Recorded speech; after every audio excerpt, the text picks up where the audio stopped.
Welcome to Car Kicks. I'm Bob Lang. In 2009, automotive writer Patrick Smith wrote about a legendary 1967 Shelby that had vanished in the late 60s. It was rumored to have reappeared in New Mexico, which set my heart to flutter because that's where I bought my 67 Shelby. The difference was the Shelby was originally owned by Jim Morrison of The Doors and featured in a movie that was pretty much the last the world saw of the car. Credit should be given to Mr. Smith as a truly great investigative reporter because, you see, it would be a hard trail to follow to find Morrison's Shelby. When I first learned about this automobile, I thought, well, this should be simple. Go to the Shelby registry, trace the serial number back from the California registration. Voila! But as Patrick Smith found out, there were two names on the registration. The second indicated that the car might have been leased. Digging through the literature surrounding Jim Morrison's life, the car appeared to have been crashed at least twice. The first accident was minor. It was repaired, and the car was put into the movie. After that, the trail goes cold.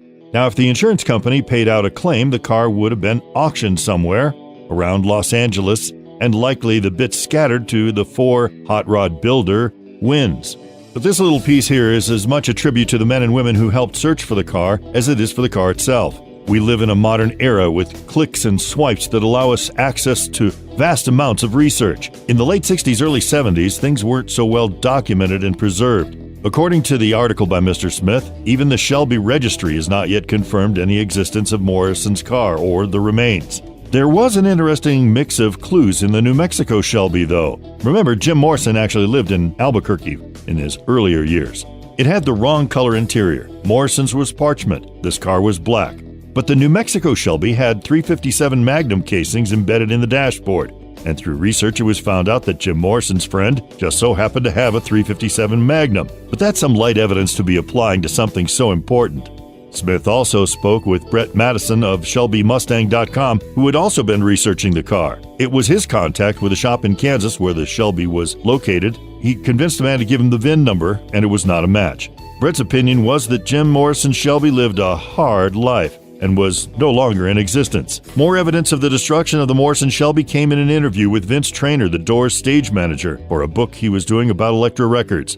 It was stated that Jim had, quote, destroyed the damn thing, and a tow truck was called to scoop it up before the police picked it up. It was Vince's opinion that no one could survive a wreck like that. Yet, quote, Morrison walked away drunk on his ass, unquote. It seems the Morrison Shelby is no more. Jim Shelby was night mist blue with a parchment interior, no stripes, no AC, alloy wheels, and close-paired driving lamps. It was sent to the University Ford sales in Champaign, Illinois, and then reshipped to Stockton Quincy Ford in Westwood, California. That's where Jim got it.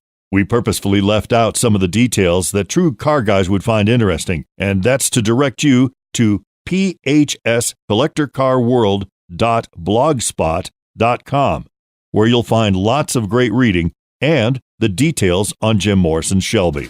And now the Car Kicks Car Quiz. The Grand Challenge is a long-distance contest for universities, automakers, and rogue teams to build and test autonomous cars that must go through a series of driving situations, demonstrating its control of its position in lanes, accelerating and braking, traffic signs, stop signs, recognition and detection of other vehicles, etc. Prizes in the competition are sponsored by taxpayers through the Department of Defense. But when was the first Grand Challenge held? 1977, 1999, 2004, or 2010? We'll have the answer in just a moment.